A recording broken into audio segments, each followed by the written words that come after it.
Welcome to everyone, and thank you for those who have logged on and told us where you're calling in from.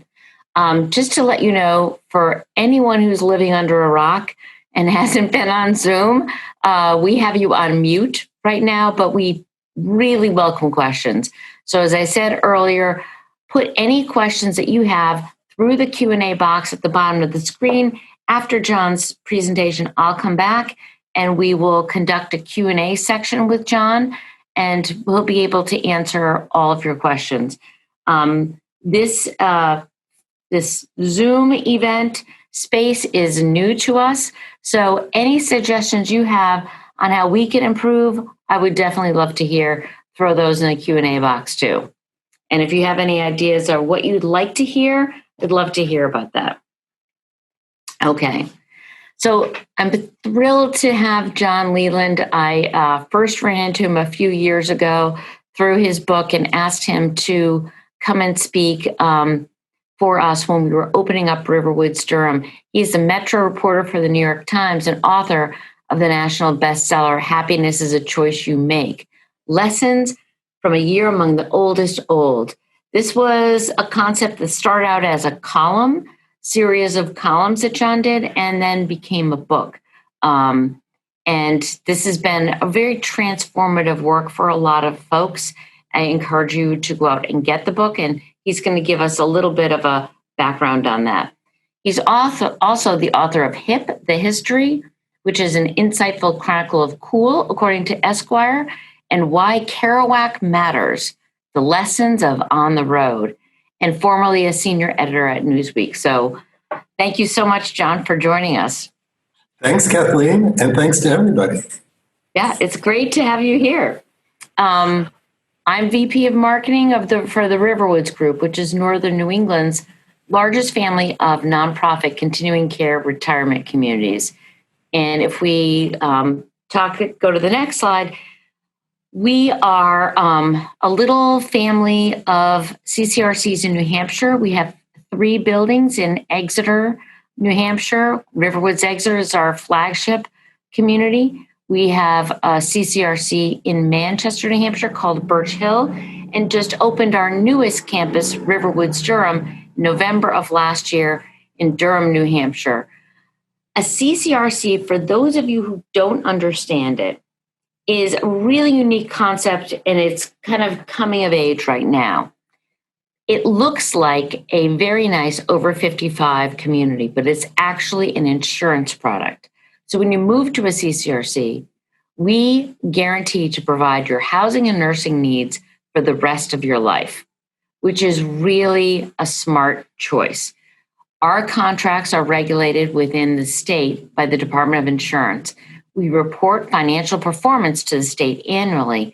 And because you are prepaying or insuring for your potential healthcare needs, the government considers that a portion of your one-time entrance fee and your monthly fee are tax deductible, which is very smart because at some point it really becomes about tax liability as opposed to income.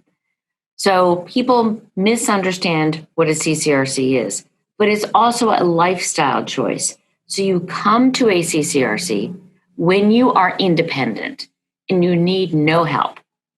You come in, you get a level of services in your independent home, whether that's an apartment, a studio, a cottage, and you have the ability to be free from housework and have access to free fitness classes on site, activities, programs, transportation if you need it, increased social options. So you have the energy to devote your life to other things.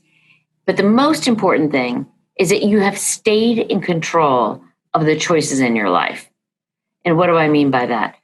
It's oxymoronic, but moving to a CCRC, you can have more control of your life than if you stay in a home, because you have made the choices as to if you need care, where you're going to get it, what it's going to cost, and who's going to provide it. So I'm very, very happy now to hand the program over to John Leland This is the cover of his book, Happiness is the Choice You Make. I think this is even more powerful a lesson during this pandemic. And John, thank you very, very much for taking the time to talk to us today. Thanks, Kathleen. And to everybody, welcome to my living room. I'm so happy to have you here. Or since this is a New York apartment, welcome to my living room and my dining room and my kitchen and my home office and my entryway. My assistant, Molly, who's a Terrier Chihuahua mix, is probably going to join the conversation at some point because she has a lot to say on almost any topic you could name.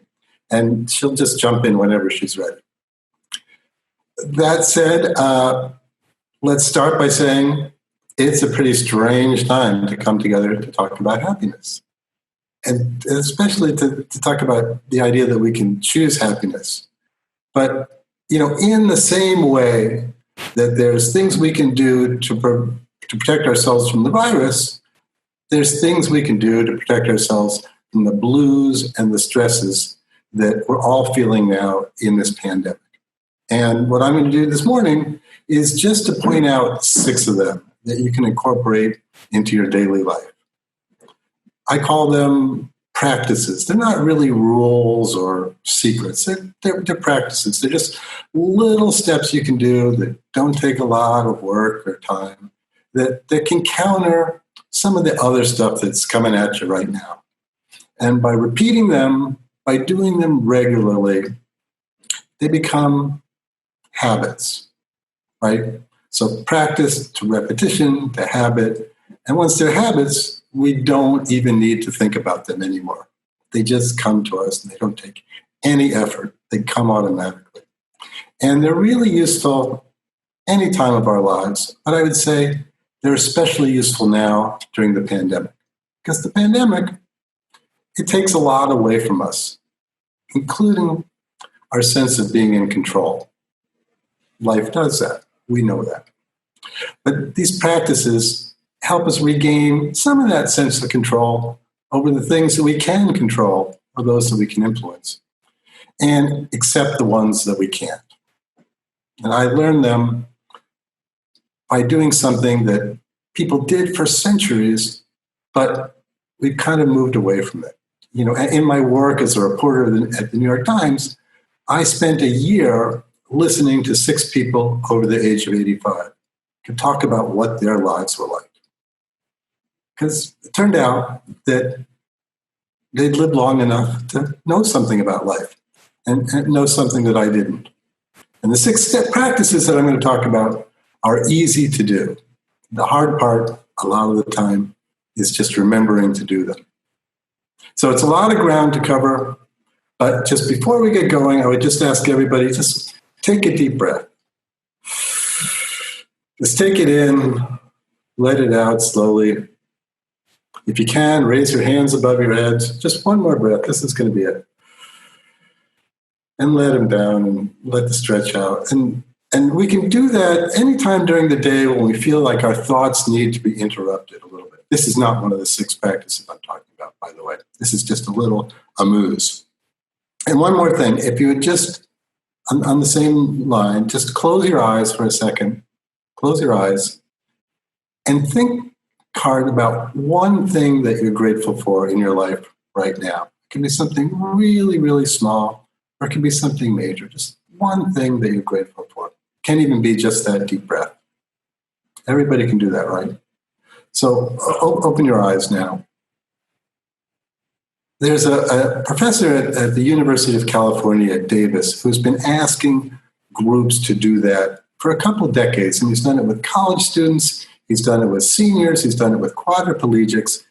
Ask them to focus on one thing that they're grateful for on a regular basis. And what he found with all of these groups is things happened. They started to sleep better. They became more optimistic about the future. They had a greater sense of well-being. And physically, they had lower blood pressure, better immune function, less inflammation, and lower levels of cortisol, which is a stress hormone that sort of breaks down our bodies. And I thought about this. If there was a pill that would do all those things for us, we would all rush out to take it, or else to invest in the company that manufactured it. But we can all do it in the time it takes to have breakfast in the morning, or to brush our teeth in the morning, really. So that is the first simple practice we can do to improve our lives during the pandemic. Make a regular practice of giving thanks for one simple thing. Do it early, do it often. And if you come away from our conversation this morning with nothing else, but you have that alone can make a huge difference in the quality of your life. Now, I did not learn this from Professor Emmons. One of the things I give thanks for as often as I can is that I had a better teacher than that. And let me tell you about Fred Jones. It was me and Fred.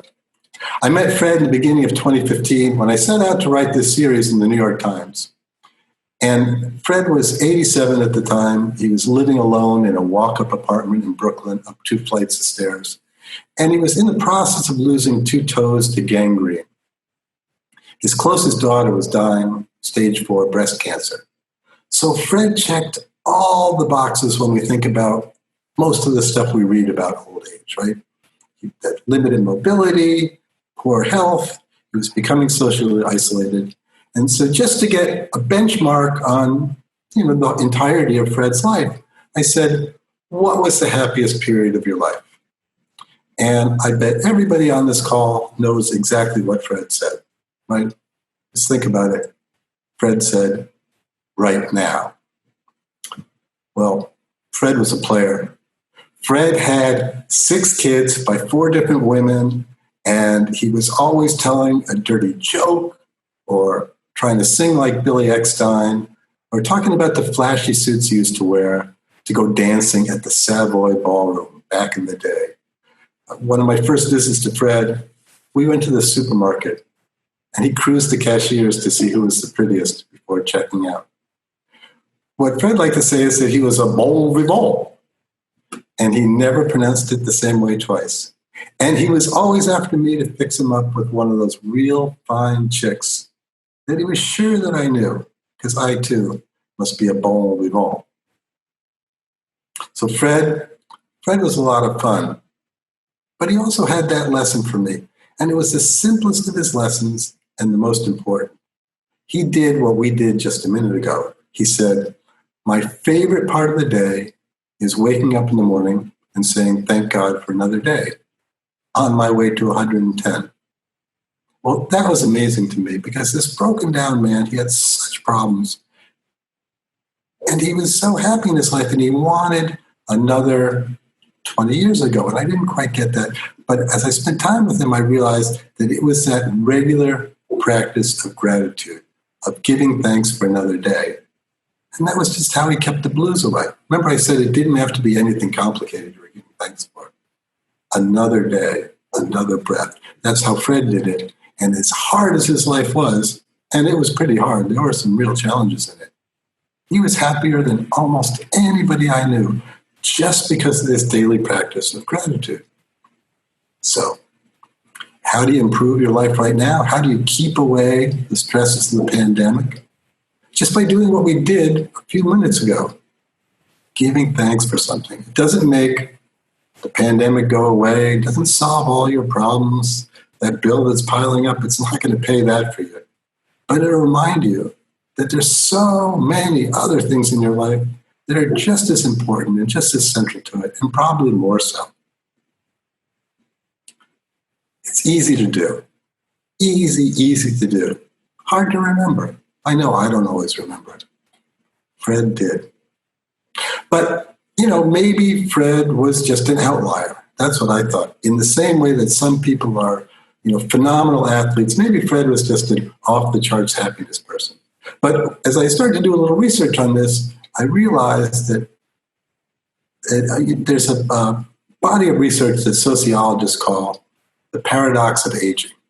That as much as our culture worships youth and we worship hard bodies, year after year, in study after study, older folks say they are more content with their lives than younger folks. They're less stressed, they're less afraid of death. They're probably less likely to have had an argument with their boss during the day. And they're better able to deal with the ups and downs that we all experience because they've learned through experience that most of these things are not the end of the world, literally, even though they feel like they're going to be. So that gives us, Fred's gives us practice number one to think about. Practice regular gratitude. Again, do it early, do it often. Now, another person I followed, Ping Wang, Ping had a different secret. Ping was 90 when I met her. She was living on just $700 a month in Social Security. Imagine that. And she couldn't afford the pain medications for her sore joints. So what she'd do is she'd cut the patches in half to make them last longer. Ping had lost a lot. She'd lost her husband, like so many people we know, and she'd lost her only son, who was murdered in a department store in China. She'd lost most of her mobility. You can see she's in a wheelchair there.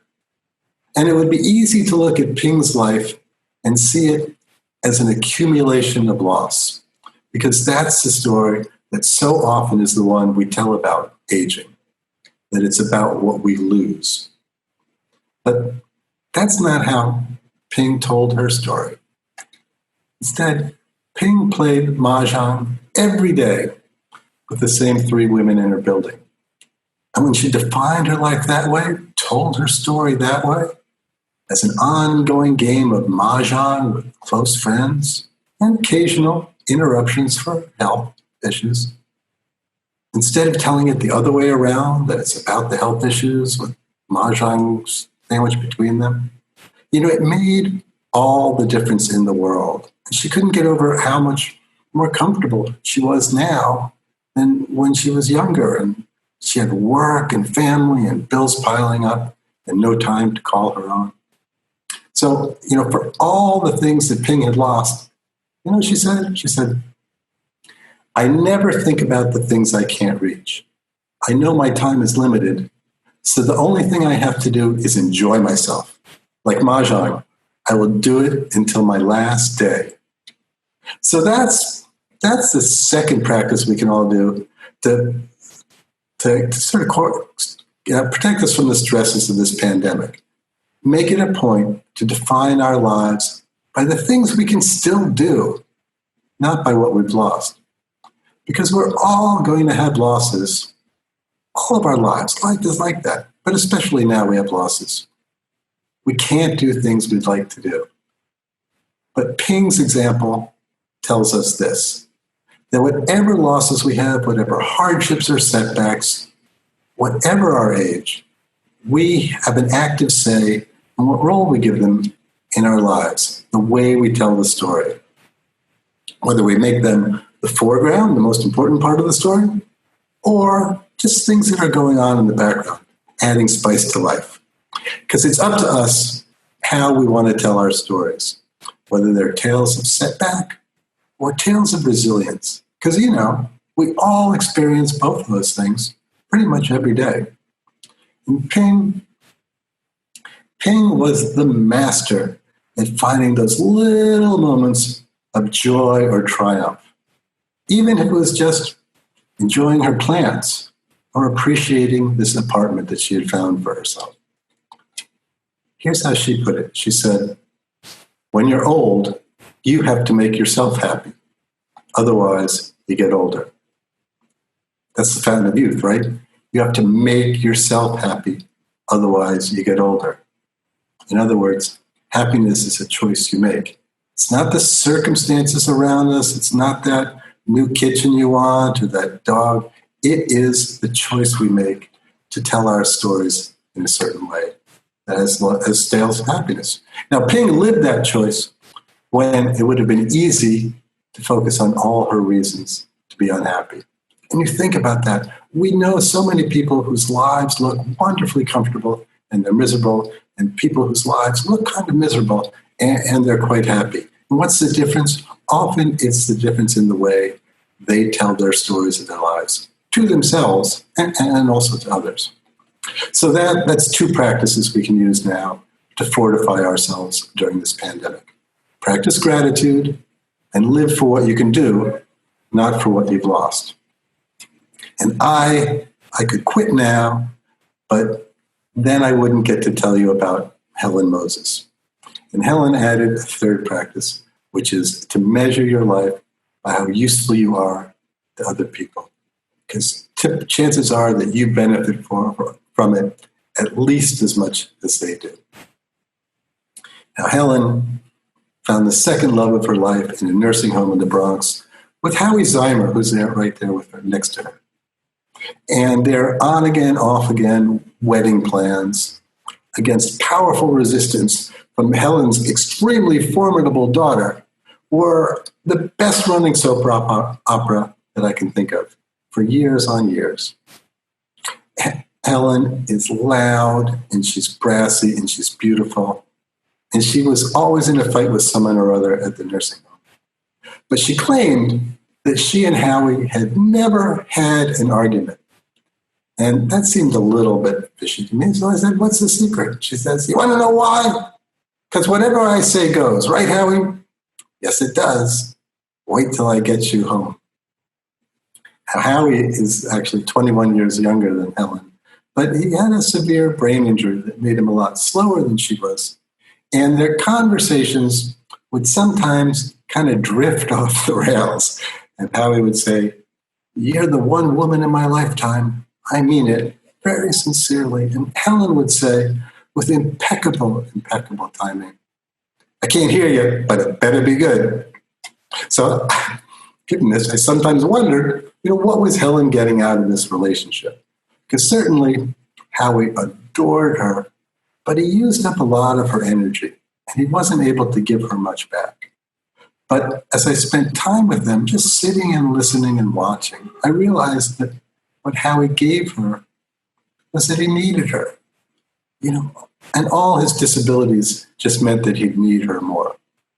She'd been needed when she was younger by her husband, by her kids, by her job, and she got to the nursing home and she created this situation where she was needed by Howie and she was useful to him.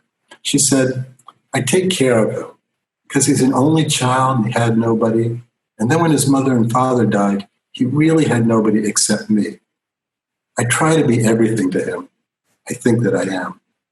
So imagine that at 94, wanting to be everything to another human being and feeling like you got there. Helen couldn't do so many things that she had once been able to do, but she could still be everything to Howie Zeimer. And if there's a better definition of a life that's worth living day after day after day, I'd like to know what it is. And it's a great example of how even when we can't move mountains, we can't do everything. Remember, Helen was in a nursing home. There were and she was there for a reason. There were a lot of things she couldn't do. We can still make a difference in somebody's life. And doing so gives us meaning and purpose. So think about this. How many of you in your own life have someone who could use a phone call right now? Just, hey, just want to say I'm thinking about you. How you doing? Everything okay? How are you? Tell me really. It only takes a minute to dial that phone. I don't always do it. I wish I did. But it can make the difference between a day in the doldrums and a real lift. And not just for the person that you're calling, but for you too. It's easy to do. It's hard to remember, but we can. So that's 3 things we can do for our sense of well-being. Give thanks, focus on what we have, not what we don't, and be useful to others. You with me? They're pretty easy, right? But think about it. These are folks in their last years of life knowing that there's not time for all the BS, and these are the things that they found truly mattered to them. And the truth is, there's never time for all the BS. We just think there is, or we act like it, even when really we know better. So 3 more. I'm imagining everybody's saying, yes, we can handle it. Yeah. The 3 are cultivate the relationships that nourish you, silence your inner worry monster, and embrace your mortality. Don't worry, they'll be one at a time. So let's do it. Cultivate your relationships. That comes from Ruth Willig. And it comes up in most descriptions of how to be happy. Being in contact with people you care about and that care about you is a definition of a good life. But the question is, how do you do it? Especially now when we're supposed to practice social distancing. So one way is to think about all the relationships in your life. Do an inventory of them. Think about them. Some are nourishing, some really give you something, and some of them are just empty calories. But people we don't really know why we're connected with. And in a perfect world, we would put our time and our energies into the ones that nourish us and not the others. If you're like me, you don't always do that. Think about Ruth. She did it. A lot of times when I'd visit Ruth, she'd complain about the way her life was going. She had had to move out of her assisted living building when the owner decided to sell it for luxury condos. So at 90, Ruth had to start all over again in this new place without the friends she'd spent the last, I think, 5 years making, in a neighborhood she didn't know, far from her daughters. And at that point, what Ruth did was she took stock of what really mattered to her in her life. She was having to give up all these things. So what did she have? What really mattered to her? And she decided that it was being connected with her 4 children. That was what gave her the most joy, the most pleasure, and the most nourishment. And everybody else, everything else was less important. So what she did was she started every day in the new building by sending an email to her 4 kids just to say she's still alive, she's doing okay. Even when she didn't have anything else to tell them, she would just send that note. And later in the day, there'd be phone calls with a daughter or the other daughter or one of the sons, or maybe all 4 of them. And these things gave her a reason to get up in the morning, and it gave her a good start to her day, no matter what else was going to happen in the course of the day. And they became just part of her daily routine, like eating breakfast or watching the news. And the content of the messages or the calls wasn't as important as the fact that they were communicating. And it was her way of saying, I care about you and you care about me. And when she did this regularly, something happened that she wasn't expecting. She created a new role in the family for herself. She was the last of her generation, and she became the matriarch of the family, the one who held all the branches together, because she was the only one left who knew everybody. So this created a system of interdependence where her kids could do things for her, and she could accept that help and not feel diminished by it because she could do something for them that nobody else could do, because nobody else knew all the relatives that they knew had kept them together. In our culture, think about this, we tend to worship independence. You know, it's that old, stand on your own 2 feet, pull yourself up by your bootstraps, the Lone Ranger, the Marlboro Man, figures of independence. But independence doesn't work at the beginning of life, doesn't work at the end of life, and it really isn't the best thing in the middle either, because we all know that teamwork, cooperation, generosity, reciprocity, these are the things that are much stronger and more sustainable than independence. So Ruth's calls and emails, how many of us take the time to do it? Lately, what I've been recommending is sending handwritten notes. When was the last time you got one of those? Remember how it made you feel? A handwritten note. There's something that have disappeared from our culture, but they matter, and they let people know that you've made an effort to reach out to them. And we don't do it yet, even though we know that when we do it, when we get one, when we send one, it makes us feel good. It makes us less alone. Now, think about Ruth. A lot of times she'd complain that it was too much work to make all these calls. But it meant that she was always in conversation with her kids and always able to see her life from both the inside and the outside. She had some perspective on the way she was living. So, when we say we don't have time to do it, the truth is we don't have time not to. One of my friends who meditates says, if you only have 20 minutes to meditate, meditate. And if you don't have even 20 minutes, meditate for 40. I think that's a good advice. So that is practice number 4. Cultivate the relationships that matter. Figure out the people who matter to you, who nourish you, then make that call, send that note, and not just for their sake, but for yours. Again, it's easy to do, but we have to remember to do it, especially during the pandemic. And that brings us to teacher number 5, John Sorensen.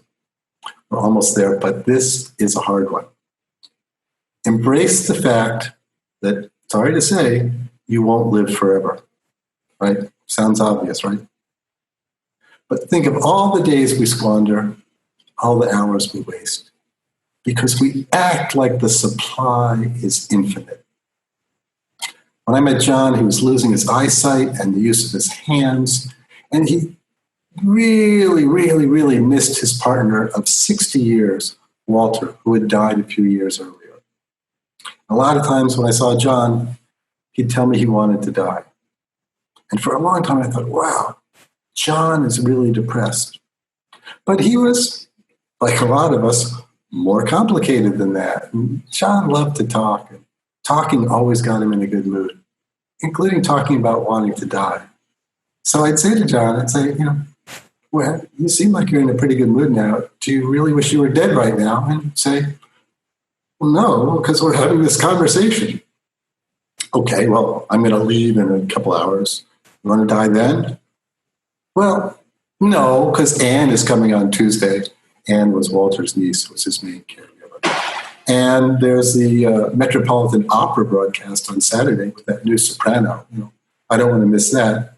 So, I think what John was doing, talking about wanting to die, what he was really doing is acknowledging that this moment might be his last and that he was going to savor it as if he might never get to experience it again. So he lived that way with total focus because he knew he couldn't afford to waste it. So every time he had a conversation with somebody, every time he listened to one of his favorite operas or watched a video cassette of one of his favorite movies, which he could barely see anymore, he was completely immersed in it, enjoying it fully. It brought him maximum joy because he wasn't thinking about what's for dinner or what was he going to do tomorrow. He was focusing on what he was doing at that second. And people are always telling us to live in the moment. Even the slide's telling us to do it. But it's hard to figure out what exactly that means. Of course we're living in the moment. Where else would we live? But John really did it because he wasn't thinking about that other stuff. And we all can, because mortality, it's not a flaw in our design. It is our design. It's a reminder that everything we need of life is with us right now in this second, just waiting for us to grab it. Later on, we'll need other things, but right now, this is it. Even during the pandemic, we have everything we really need. So that is number 5. Embrace our mortality, because it's not morbid. It's actually a celebration of life in its fullest all the time. And just on a side note, I experienced this recently. I worked for a couple of months writing obituaries. And I thought, oh no, this is going to be really sad. It's going to be about people dying. But it was not. It was really a joyful experience because the obituaries are the celebration of life. Just one more now. The 6th one can also be hard, but it's extremely powerful. Silence your inner worry monster. And for this one, I need Jonas Mekas, who was an immigrant from Lithuania. He was a Holocaust survivor and a refugee who came to the U.S. And he became, a pioneer in what was turning out to be a movement of avant-garde cinema in the middle of the last century. And I've talked a lot today about story making. about how we can change the way we experience our life by changing the story we tell ourselves about it. What we focus on, what we leave out, because we're always doing both of those things. And I call it story making rather than storytelling, because we're really actively shaping these narratives, and they change the way we live our lives. We can change them for good, we can change them for evil, or for harmful ways. Because one of the ways we make stories is by worrying. That is what worries are. They're stories about what's not happening at the expense of what is. And they deplete our lives. Because how can you enjoy the moment you're in if you're focusing on the one that you're not in?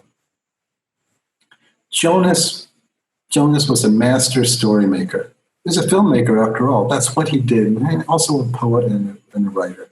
And he had as many reasons to worry about as any of us do. But he knew how to change the story from worrying about what isn't to living fully in what is. So, I'll take you back a little bit. On a cold Saturday afternoon in March of 2015, I followed Jonas to a jazz club in Greenwich Village, where he was giving a reading of a novella that he had written several years earlier. And he's on stage, his hands shaking as he's holding the manuscript. He's 92 years old. And he says, "Have you ever thought about how amazing, really amazing life is?" There's some nervous laughter in the club. People don't know how to take this, not from a 92-year-old, not from a Holocaust survivor.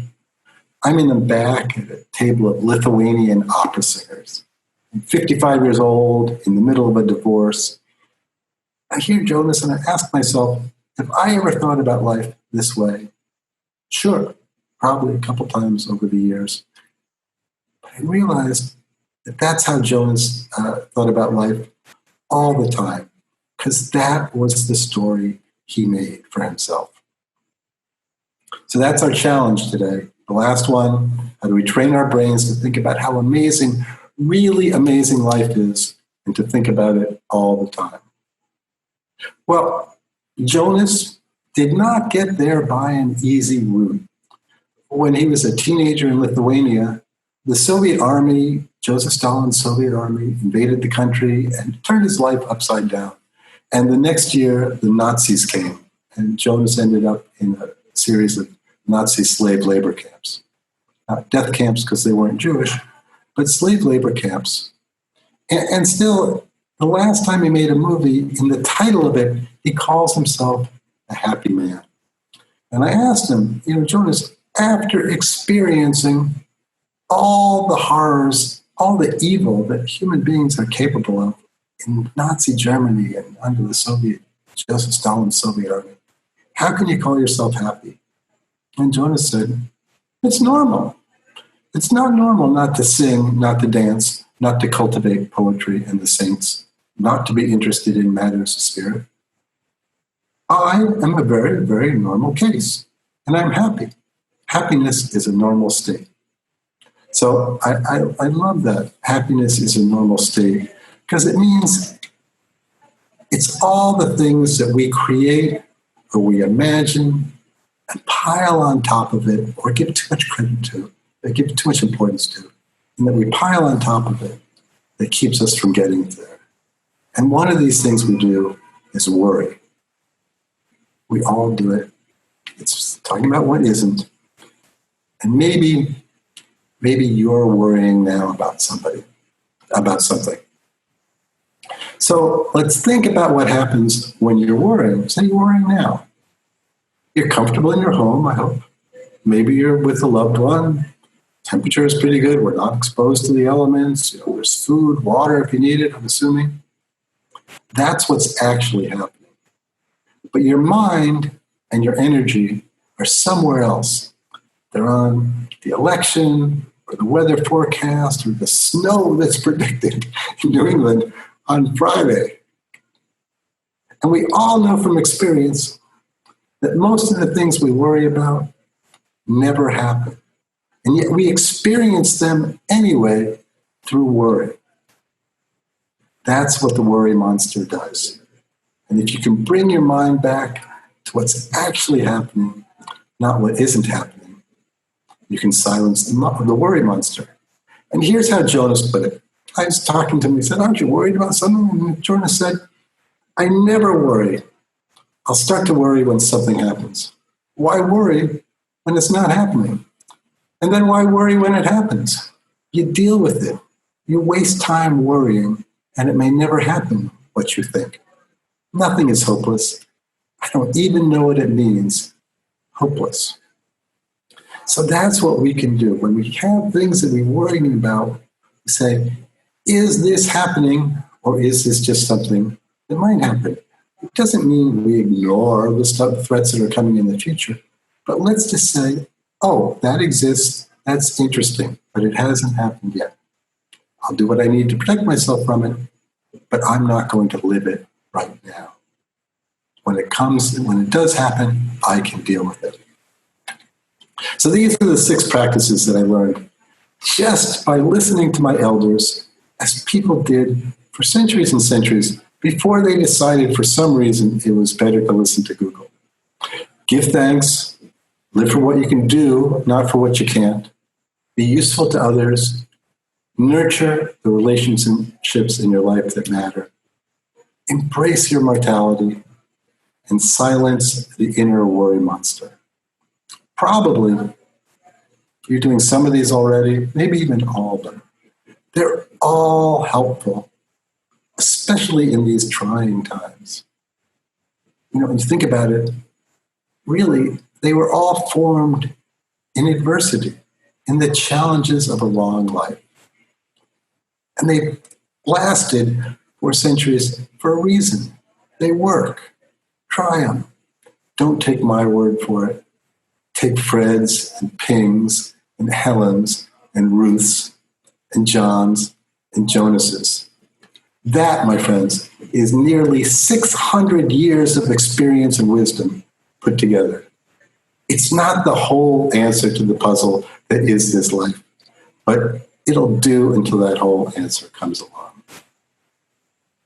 Thank you so much for coming into my living room and kitchen and dining room and study and foyer on this drizzly day in New York City. And now I hope we can have a spirited conversation. John, that was fabulous. That was, when you think about what you did, 600 years boiled down into 6 principles. I love that. And I'm going to just remind folks that you can type your questions into the Q&A box. And I see some questions already starting. So here's an interesting one. I like to plan, make lists, cross off accomplishments. I don't think this means I'm not living in the moment. Do you? Planning is a source of joy for me.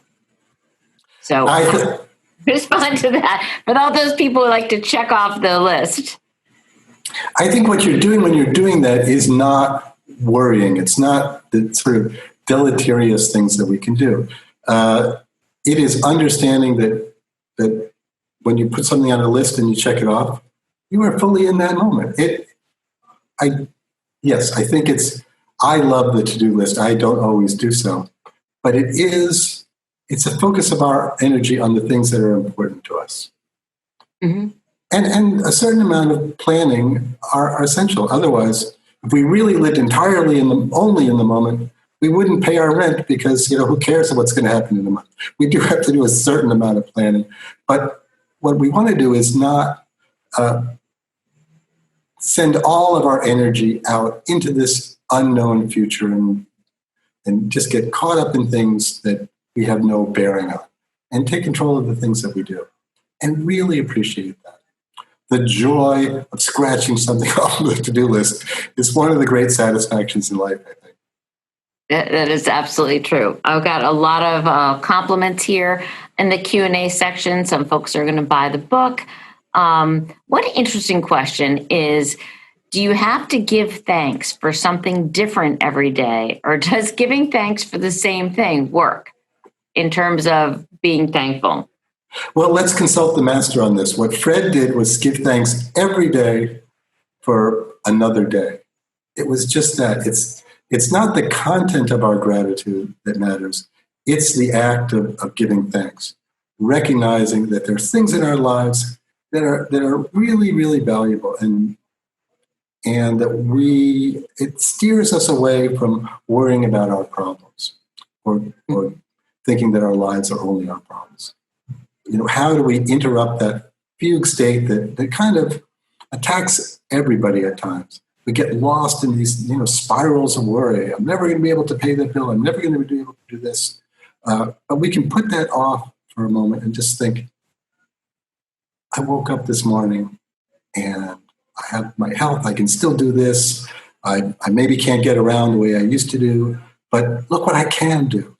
I'm so grateful I can do that. I'm so grateful I have this person in my life. And I had that. I love that reframing of focusing on what you can do, because as we get older, we can't do things, can't run as fast. You can't, there's a lot of things you can't do as well, but you have to focus on what you can do. And what that sets in at about the very old age of 24 or so. Like chess masters start to lose their ability around 25 or 30. Tennis players we see some tennis players that are now making it into their 30s. They decline. Is their life over? No. They can live fully great lives. We're all losing things all the time. Cells are dying, new cells are being born. There's this idea that we reach this time of life where we're not growing anymore. And I think it's a conceit that we have in our culture, and it's just not true. If we think of old age as a period where we're changing and growing and experiencing some kind of loss, then it's just like any other period of life. We're always changing, we're always growing, and we always have to accept some amount of loss. It's just part of what it means to be human. I have another question around worry. Isn't worry sometimes useful because it allows you to take action to avoid the outcome you fear? How can you distinguish between useful worry and useless worry that just drags us down? I think you can call the first one planning. We do, if I put on a mask now, it's not because that germ is 3 feet away from me. It's because I want to go out there and take preventive steps to protect the people around me and hope that they'll take steps to protect me. This isn't so much worrying, it's doing something that is good for us. And the same thing when I save money for retirement. It's not because I'm worried about being homeless on the street. It's taking a positive step to make my future better. And I think we can all do that. We can all invest in our futures as opposed to just worrying that the sky is falling, worrying that, oh my gosh, I'm not going to be able to get home from this movie. It's going to be driving late, and then we don't enjoy the movie that we're in. So what I would say is, if that planning takes us out of our enjoyment of the movie that we're in, then that's just worry that eats away at our lives. I interviewed somebody who's a relatively famous person one time, and she said every time she meets a stranger, because strangers are always wanting to talk to her, she said, I realize I might never see this person again. So instead of thinking, oh, I really have to get to the gate and get my flight, or I need to do this, I'm going to focus on this person as much as I can right now for whatever number of seconds I have with that person, because I may never see them again. So that's kind of the opposite of worry. She's still going to make her flight. She's still going to do what she needs to do, but she's going to not let those future plans take away from her ability to focus on what she's doing in the moment. Great. And speaking of your work, we have a question. Are there any new subjects you are following at this time? And how's the perception of the 6 concepts changed, since you've written the book and right now, your perception of your 6 guidelines or rules changed at all? And what new subjects are you working on now? I'm going to take the second one first. I think I've needed these 6 and these teachers even more now during this pandemic, when it's kind of hard to get up and feel inspired in the morning. Mm-hmm. I was happy that my paper, the New York Times, did a story saying, if you're having trouble being motivated now, join the club. It's just a part of life. And these 6 practices have been really tremendously useful to me right now. As far as new topics, like a lot of people in my business, I have been writing about death for these last months, about this pandemic, about this disease that we didn't know was coming, we weren't prepared for, and we're still learning about it. So I've been doing a lot of that. And so that has been really emotional at times. I've, dealt with places where a lot of people died in a short period of time, and talking to the healthcare workers who were around them, people who held somebody's hand as they breathed their last. It's gotten me, helped me understand, the reality of our mortality, that we really are living this fragile existence all the time, not just during the pandemic, but all the time. And to enjoy what I have, to try to say, okay, I can't go to the movies anymore. I can't go to restaurants. Now we can sort of start to go to restaurants. But I don't get together with friends. All the things that I would say, like, what are the things I want to do? I can't do them anymore.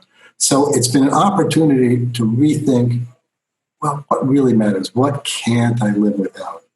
I would have thought I can't live without going to movies maybe, or seeing friends.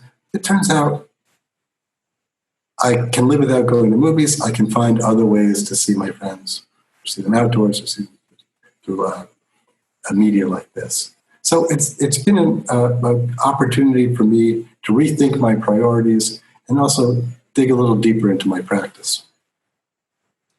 Kind of what Jonas Mekas was saying to sounds your and is it happening, living in the moment. So much of what you've touched upon sounds very Buddhist in philosophy, to be present, to live in the moment, to feed your relationships, to silence your worry monster. Do you see a connection between these goals and the practice of Buddhism or mindfulness? How do you see those linking together? My knowledge of Buddhism is fairly shallow, but I will say this, that Buddhists have said, boy, I see a lot of our practice in this. People in 12-step recovery programs have said to me, I see a lot of 12-step work in this program. I spoke at an Orthodox Jewish school not long ago, and someone said, you talk more Torah than most rabbis. So these things have been around for a very, very long time, and they're part of almost all of our wisdom traditions. I think every wisdom tradition you can think of values gratitude. That's what our Psalm, there's a whole section of Psalms in the Bible that are about gratitude. So it's part of almost any tradition you could name. And what it means is that whatever faith you might be, whatever belief system you have, you can probably incorporate these things into them, and there's not going to be a conflict. Great. I have a couple more questions. We're coming up to 11 o'clock, so I want to be respectful of everyone's time. Let me give you a couple, maybe 2 more questions. These are all great questions, by the way. You really brought together a great group. Yeah, I take no credit for these, but thank you everyone for clearly listening and responding. This is a little different. You spoke of independence. How would you distinguish being independent and self-sufficient? I raised my daughters to be both. Have I programmed them to destruction? And this is not a worry, just a curiosity. especially since I want them to be strong women. So I guess the question is, how do you distinguish between being independent and self-sufficient? Well, I think what I learned was that we can move towards interdependence, because interdependence doesn't mean that you are, making yourself helpless and relying on the kindness of strangers.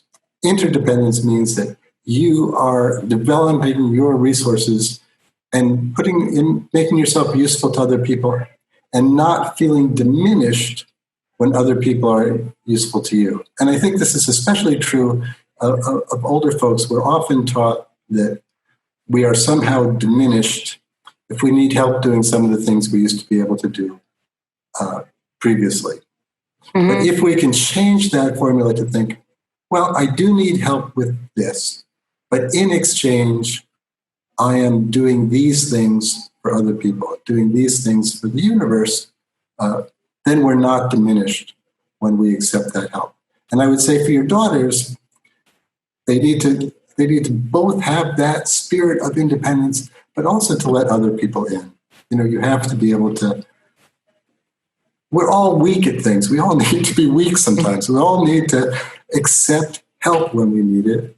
And if we can do that, if we can be that man who asks directions when he's lost. No.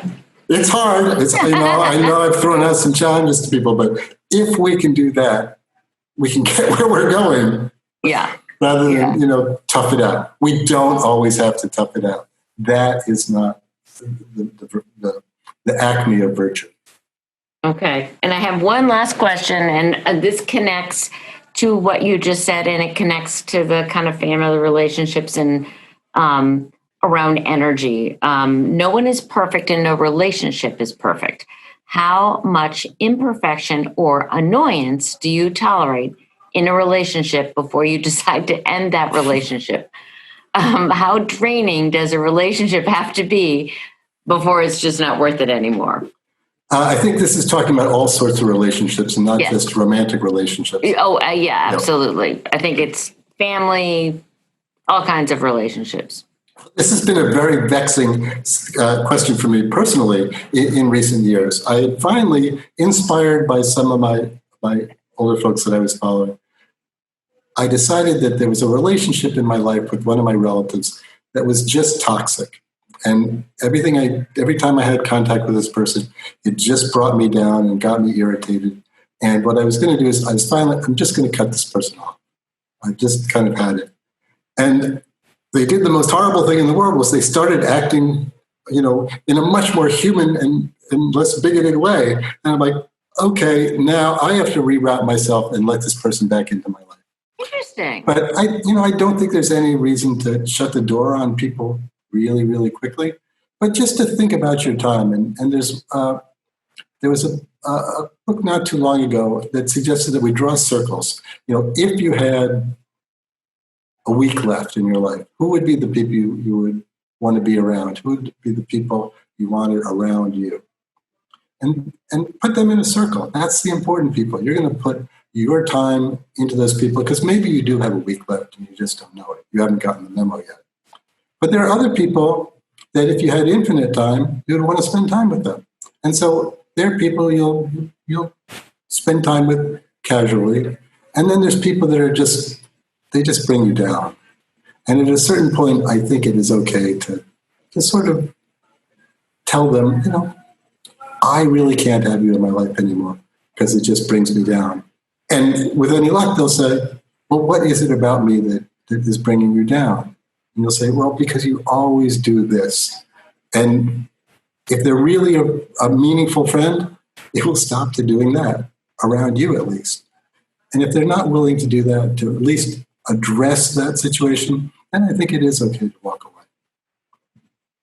That's a great answer, an interesting response that person had for you, that they did change their behavior. So it could be that it gets better if you acknowledge what is draining to you, what isn't draining to you. It's been hard still. It was so easy when I'd cut them off. Yeah. it's hard welcoming them back, but we have to do that. And humility. It's a demonstration of humility that, you know what, I'm not going to have this hard and fast rule. I'm going to be flexible and welcome you back in. The rules are great. The people are what are most important. So, always put the person above the rule. Yeah. And feed that relationship. Yeah. Well, thank you so much. Thank you, everyone, for joining in. We have more questions, but you're out of time. I would highly encourage you to pick up John's book and to practice these 6 lessons of 600 years that he's very gratefully given to us today. And I really appreciate your time and your wisdom and sharing these phenomenal relationships that you built. And I think it's inspiring for all of us, especially now. Well, thank you so much. And thank all of you who gave an hour of your time to listen to this on a Wednesday morning. Yeah, thank you, everyone. I appreciate you participating, and stay tuned to our Riverwoods Exeter, Birch Hill, and Riverwoods Durham websites, where we'll be having our future events and future web workshops. Thank you so much, John, for your time, and I appreciate everyone's attention.